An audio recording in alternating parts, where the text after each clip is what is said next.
કામે જાઉં છું ત્યાં ત્રીજા માળે કામે જાઉં છું. 70 પગથિયા છે. 70 પગથિયા મારે બેઠે બેઠે ઉપર ચડવાના ને એમાં બાથરૂમ જવું હોય ને તો હું આખા દિવસમાં એક વખત બાથરૂમ જાઉં. એક પાણીની બોટલ મારે ભરેલી હોય ને તો 3 દિવસ લગી હું ચલાવું છું. એનું કારણ કે જો વધારે પાણી પીવું તો મારે બાથરૂમ જવું પડે તો હું થાકી જાઉં બાથરૂમ ત્યાં એટલે ન જઈ શકું. ને કેમેરા મૂકેલા હોય, કેમેરામાં જોઈ તો તરત જ વ્યક્તિ તરત કહી દે કે ભાઈ આ વ્યક્તિ કામ નહીં કરી શકે એટલે આને રજા આપી દો. એટલે આવી બધી મુસીબતો થઈ પડે.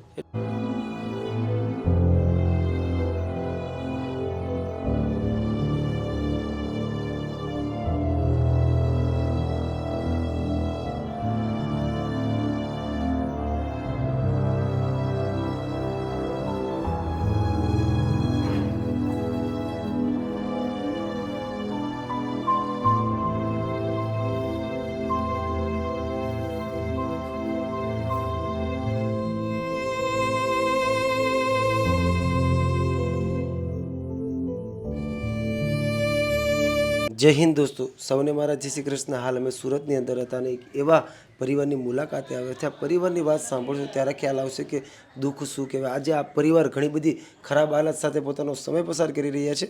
તો બસ આ પરિવાર પાસેથી જાણીએ પરિવારને શું તકલીફ પડી રહી છે અને પરિવારની મદદ કરવાની કોશિશ કરીએ. તો બસ દોસ્તો, વિડીયો એન્ડ સુધી જોજો અને તમારા દરેક ગ્રુપમાં વિડીયોને શેર કરજો.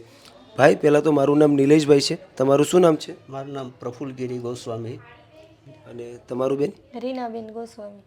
અને તારું બેટા? હેતવી ગોસ્વામી. અને તારું? ગોસ્વામી રિયા.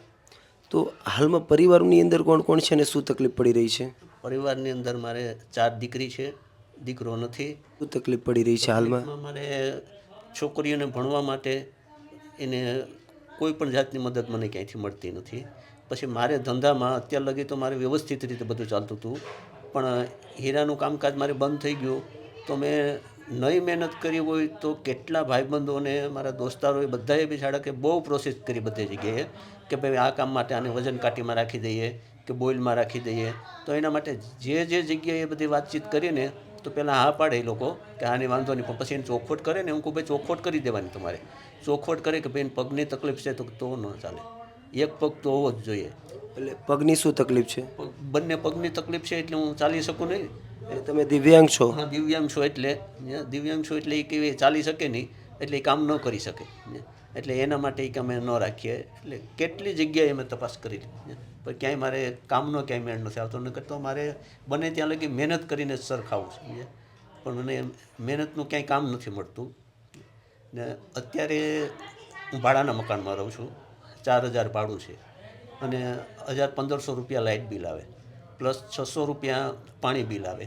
તો એના માટે પણ મારે અત્યારે હાલની તકે મારે 1 મહિનાનું ભાડું ચડી ગયેલું છે. કારણ કે દિવાળી પહેલાંથી જ હું બિલકુલ ઘરે બેઠો. આ 1 તારીખ પછી મને મકાન માલિકે એક કામ ગોતી દીધું હીરા સાફ કરવા માટે, પણ એના માટે એસિડમાં હીરા સાફ કરવા પડે.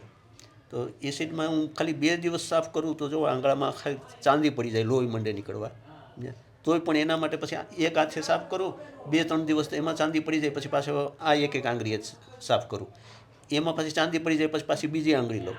એવી રીતના આજે હજી મહિનો દિવસ નથી થયો મારે, તોય પણ જો કપડું એનું જે સેલવેટ આવે એને 4 વડું રાખવું તોય પણ એની અંદરથી અડી ને આની અંદર થઈ જાય તો ચાંદી પડી જાય. એટલે આટલી બધી તકલીફ હોવા છતાં પણ તમે એ કામ કરો છો? તો કામ કરવું પડે ને તો મારા પરિવારનું મારે ગુજરાન કેમ ચલાવવું સર? કારણ કે બીજી કોઈ જાતની મને મદદ નથી. કેટલા ટાઈમથી આવી જ રીતના હું બસ મારી મહેનત કરીને જ હું મારું ઘરનું ગુજરાન ચલાવું છું. ક્યાંય કેટલા લોકોને મેં સારી વ્યક્તિઓને મેં ફેસબુક દ્વારા, વોટ્સએપ દ્વારા, હાલમાં મારી પાસે મેસેજ છે, મેં એને મેસેજ મોકલેલા છે સુરતમાં કેટલી વ્યક્તિઓને, રાજકારણીઓને કેટલાને, કોર્પોરેટરોને, પણ કોઈએ એક વ્યક્તિએ પણ મને મદદ નથી કરી. મને શિખામણ આપે, આપણે સહકાર કોઈ નથી આપતા. કે તમારે ગાડીની અંદર સમોસા લઈને જાઓ તો બજારની અંદર વેચવા જાઓ તો તમારે કાયમીના તમારે 400-500 રૂપિયા મળે, પણ મારે તકલીફ શું છે એ કોઈ સમજતા નથી. દાખલા તરીકે હું અહીંયા ગાડી લઈને આ જ બજારની અંદર વેચવા આવ્યો તો ગાડી આવતી તો રહી, સાયકલ હોય તો એ આવતી રહી, પણ પાછી એને રિટર્ન મારે વાળવી તો ખરવી ને. તો મારે પગ તો નથી તે હું હેઠું ઉતરીને વાળી દઉં, કારણ કે જે નાની શેરીઓ હોય એમાં ગાડીઓ પડી હોય, બધા બેઠા હોય, તો એના માટે ટર્ન મારે લેવા માટે નીચે ઉતરીને વાળવી તો પડે ને. એટલે હું ક્યાંય સોસાયટીમાં કંઈ હું જઈ ન શકું વેચવા માટે. એટલે જેને કહીએ એ બધે બસ આવી શિખામણ આપ્યા કરે, સહકાર કોઈ નથી આપતા, એટલે કોઈ જાતની મને ક્યાંયથી મદદ નથી. આજે તમે ઘણી બધી તકલીફો સાથે જીવી રહ્યા છો અને ખાસ વાત તો એ કરી તમે કે બધા સલાહ આપે છે, કોઈ સપોર્ટ નથી કરતું. સર કામે જાઉં છું ત્યાં 3જા માળે કામે જાઉં છું. 70 પગથિયા છે. 70 પગથિયા મારે બેઠે બેઠે ઉપર ચડવાના. અત્યારે અહીંથી મારે ત્યાં ચાલીને જવું હોય ને તોય પણ મને થાક લાગી જાય.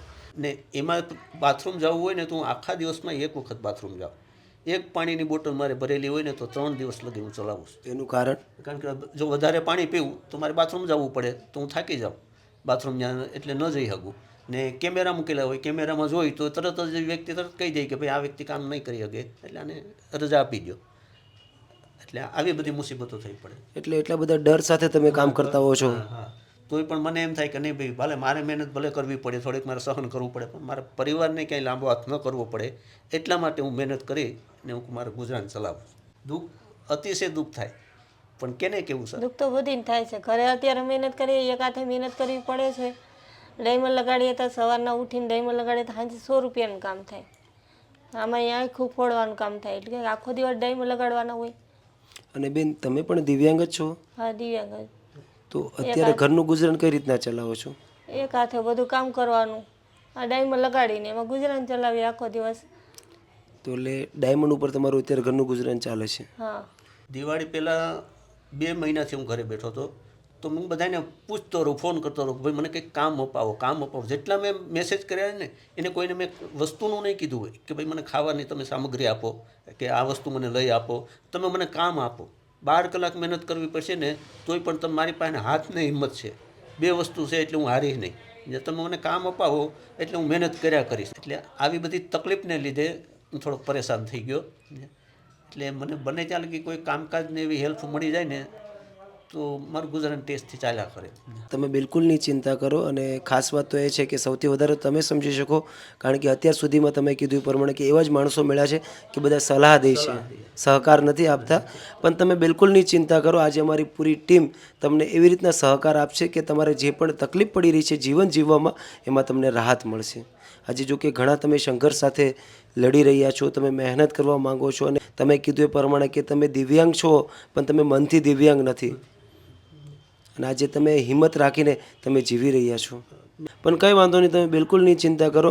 આજે અમે તમને કંઈક એવી મદદ કરીશું કે તમારે જે પણ તકલીફ પડી રહી છે એમાં તમને રાહત મળશે. ઠીક છે? એટલે બિલકુલ ચિંતા નહીં કરતા. તો દોસ્તો, હાલ અમે સુરત શહેરની અંદર હતા અને આજે એક એવા પરિવારની મુલાકાતે આવ્યા હતા. તમે હાલમાં પરિવારની વાત પણ સાંભળી છે.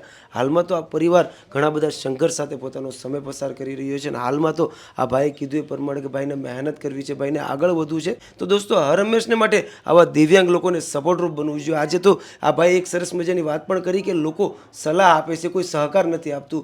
કારણ કે આજે ભાઈએ કીધું એ પ્રમાણે કે સલાહની જરૂર નથી, સહકારની જરૂર છે. આજે કોઈ વ્યક્તિ એવું નથી પૂછતું કે તમારે શું તકલીફ પડે છે, ખાલી સલાહ આપે છે. તો દોસ્તો, હર હંમેશને માટે આવા દરેક લોકોને સહકાર આપવો જોઈએ. અત્યારે તો આ પરિવાર માટે અને ખાસ કરીને આ દિવ્યાંગ ભાઈ માટે કંઈક આપણે એવી વ્યવસ્થા કરાવી દઈએ કે આવનારા સમયમાં ભાઈ જાતે જ મહેનત કરી પોતાનું ઘરનું ગુજરાન ચલાવી શકે અને જીવનમાં પણ આગળ વધી શકે, અને પોતાની દીકરીઓને જે પણ ભણવામાં તકલીફ પડી રહી છે એમાં પણ આ દિવ્યાંગ ભાઈ પોતે સપોર્ટરૂપ બની શકે. તો બસ દોસ્તો, વિડીયો એન્ડ સુધી જોજો અને તમારા દરેક ગ્રુપમાં વિડીયોને શેર કરજો.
તો દોસ્તો ફાઇનલી રોજગારનું સેટઅપ થઈ ચૂક્યું છે અને તમે દરેક લોકો આગળના વિડીયોમાં જોયું હશે કે આ પરિવાર કેટલો બધો સંઘર્ષ કરી રહ્યો હતો. આ પરિવાર મહેનત કરવા માંગતો હતો, જો કે ઘણી બધી તકલીફો સાથે તો આ પરિવાર આખો જીવી જ રહ્યો હતો અને નાનું મોટું કામ કરીને પોતાનું ઘરનું ગુજરાન ચલાવી રહ્યો હતો. ને ખાસ કરીને આ બંને હસબન્ડ વાઇફ દિવ્યાંગ છે અને દિવ્યાંગતાની સાથે આખો પરિવાર જીવી રહ્યો છે. જો કે ઘણી બધી તકલીફો પડી રહી છે, ઘર ચલાવવામાં, રહેવામાં, ભાડામાં, ઘણી બધી તકલીફો સાથે પોતે પોતાનો સમય તો પસાર કરી જ રહ્યા હતા. પણ આ પરિવાર મહેનત કરવા માગતું હતું, એ માટે જ અત્યારે હાલમાં આ પરિવારને આપણે એક સરસ મજાના રોજગારની વ્યવસ્થા કરી દીધી છે, જેથી કરીને આવનારા સમયમાં આ પરિવારને જે પણ મહેનત કરવામાં તકલીફ પડી રહી હતી એમાં બહુ મોટી રાહત રહે. અને દોસ્તો આજે ખાસ કરીને આ સંપૂર્ણ રોજગાર માટે જેણે સપોર્ટ કર્યો છે એમનું નામ છે હરેશભાઈ પિંકીબેન પટેલ, જે યુએસએ અમેરિકાના રહેવાસી છે. આજે હરેશભાઈ પિંકીબેન પટેલના સપોર્ટથી આ ભાઈને જે પણ મહેનત કરવામાં તકલીફ પડી રહી હતી એમાં આજથી હરેશભાઈ પિંકીબેનના પટેલના સપોર્ટથી આ દિવ્યાંગ પરિવારને બહુ મોટી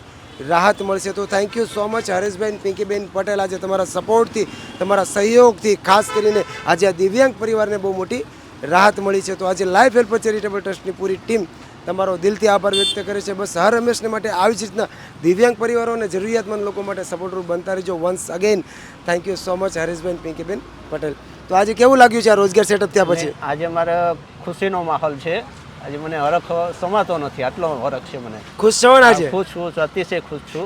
અને આજે આ સંપૂર્ણ રોજગાર માટે જેણે સપોર્ટ કર્યો છે એમનું નામ છે હરેશભાઈ પિંકીબેન પટેલ, જે યુએસએ અમેરિકાના રહેવાસી છે. આજે એમના સપોર્ટથી તમને એક સરસ મજાનો રોજગાર મળ્યો છે. તો તમે આજે હરેશભાઈ પિંકીબેન પટેલને કંઈ કહેવા માંગતા હોય તો? હરેશભાઈ અને પિંકીબેનને હું તમારા માધ્યમથી એટલું જ કહેવા માગું છું કે જે તમે દિવ્યાંગ લોકોને હેલ્પ કરો છો એના માટે તમારો ખૂબ ખૂબ આભાર. અને આવી જ રીતના તમે જે દિવ્યાંગ લોકો છે એને થોડો થોડો સહકાર આપતા રહેજો, એટલે જેને ક્યારે પણ સ્વાવલંબી થવામાં પોતાની તકલીફ ન થઈ પડે અને પોતાનું ગુજરાન ચાલ્યા કરે. Thank you so much. તો બેન આજે કેવું લાગ્યું છે આ રોજગાર સેટઅપ થયા પછી? ખુશીનો માહોલ છે અને ખૂબ ખૂબ આભાર તમારો. અને અમારે છોકરીઓને ભણતરમાં થોડીક રાહત થશે અને ઘરમાં થોડી રાહત થશે. બિલકુલ સાચી વાત છે. હવે તમારે બહુ મોટી રાહત થશે. જો કે તમે કહેતા હતા ને કે તમારી દીકરીઓને ભણવામાં પણ બહુ બધી તકલીફ પડી રહી હતી, એમાં પણ તમને રાહત મળશે. તો તમે આજે હરેશભાઈ પિંકીબેન પટેલને તમે કંઈ કહેવા માંગતા હોય તો બેન? પિંકીબેન ખૂબ આભાર તમારો. Thank you so much, thank you so much. તો thank you so much Hareshbhai Pinkiben Patel, આજે તમારા સપોર્ટથી આ પરિવારને બહુ મોટી રાહત મળી છે. જે દોસ્તો તમે પણ આવી જ રીતના કોઈ પણ પરિવારને રોજગાર માટે સપોર્ટ કરવા માંગતા હોય તો પ્લીઝ લાઈફ હેલ્પર ચેરિટેબલ ટ્રસ્ટનો કોન્ટેક્ટ કરી શકો છો. તો બસ દોસ્તો, તમને જો અમારો વિડીયો પસંદ આવ્યો હોય તો તમારા દરેક ગ્રુપમાં વિડીયોને શેર કરજો. આજ માટે એટલું છે. મળે છે નેક્સ્ટ વિડીયોમાં. ત્યાં સુધી તમારું અને તમારા પરિવારનું ધ્યાન રાખજો. જય માતાજી, જય શ્રી કૃષ્ણ. સારું, ચાલો અમે રજા લઈએ છીએ. તમારું ધ્યાન રાખજો, ઠીક છે? સારું, જય માતાજી.